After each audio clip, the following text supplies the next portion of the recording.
통화. 여러분들 안녕하세요. 한 주간도 잘 보내셨나요? 오늘은 영상 대신에 말씀을 같이 나누려고 합니다. 오늘 말씀 제목은 폭풍 속에서도 베드로의 시선은 이라는 제목으로 함께 은혜를 나누겠습니다. 우리 먼저 성경을 한번 펴볼까요? 우리 성경 마태복음 14장 23절부터 32절까지의 말씀 같이 읽도록 하겠습니다. 그럼 성경 읽으러 출발! 무리를 헤쳐 보내신 뒤에 예수께서는 따로 기도하시려고 산에 올라가셨다. 날이 이미 저물었을 때에 예수께서는 홀로 거기에 계셨다. 제 아들이 탄 배는 그 사이에 이미 육지에 멀리 떨어져 있었는데 풍랑에 몹시 시달리고 있었다. 바람이 거슬러서 불어왔기 때문이다. 이른 새벽에 예수께서 바다 위로 걸어가서 제자들에게로 가셨다. 제자들이 예수께서 바다 위로 걸어오시는 것을 보고 겁에 질려서 유령이다 하며 두려워하여 소리를 질렀다. 예수께서 곧 그들에게 말씀하셨다. 안심하여라, 나다. 두려워하지 말아라. 베드로가 예수께 말씀하였다. 주님, 주님이시면 나더러 물 위로 걸어서 주님께로 오라고 명령하십시오. 예수께서 오너라 하고 말씀하셨다. 베드로는 배에서 내려 물 위로 걸어서 예수께로 갔다. 그러나 베드로는 거센 바람이 불어오는 것을 보고 무서움에 사로잡혀서 물에 빠져들게 되었다. 그때 그는 주님 살려주십시오 하고 외쳤다. 예수께서 곧 손을 내밀어서 그를 붙잡고 말씀하셨다. 믿음이 적은 사람아, 왜 의심하였느냐? 그리고 그들이 함께 배에 오르니 바람이 그쳤다. 오늘 본문 24절을 보면 제자들이 타고 있던 배는 몹시 풍랑에 흔들리던 상태였습니다. 아마도 제자들은 그 바람이 불어 흔들리는 배 안에서 난리가 났을 것입니다.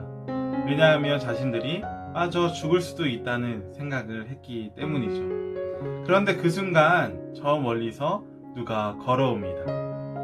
그게 바로 누구였죠? 바로 예수님입니다. 그런데 제자들은 소리칩니다. 그 물 위를 걸어오시는 분이 유령인 줄 안 것입니다.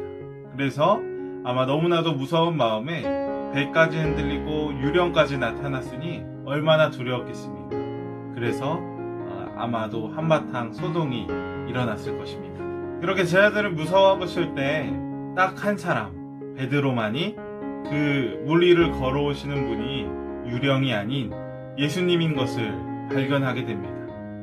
그리고 그 예수님께 이렇게 이야기합니다. 예수님, 저도 예수님처럼 물 위를 걷고 싶습니다. 다른 제자들은 두려움에 초점이 맞춰져 있을 때 베드로만 예수님인 줄을 알고 예수님께 초점을 맞추고 그 두려운 상황 가운데 자신도 물 위를 걷고 싶다고 오늘 본문에 예수님께 이야기하고 있는 것입니다. 오늘 본문을 보며 깨닫는 것이 있습니다. 여러분, 우리의 시선이 누구를 향해 있는가입니다. 제자들은 폭풍에 그 흔들리는 배에 두려움에 초점이 맞춰져 있을 때 우왕좌왕하고 어떻게 할지 몰랐습니다. 하지만 베드로, 예수님께 초점을 맞췄을 때 그 폭풍 가운데 물 위를 걷는 기적까지 베드로는 체험하게 된 것이죠. 이것을 보면 우리가 깨달아야 할 것이 있습니다. 우리 삶에도 여러 가지 문제들이 일어나게 됩니다.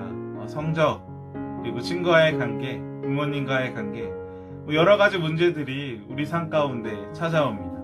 그런데 우리가 초점을 그 문제들에 맞추는 것이 아니라 누구를 바라봐야 합니까?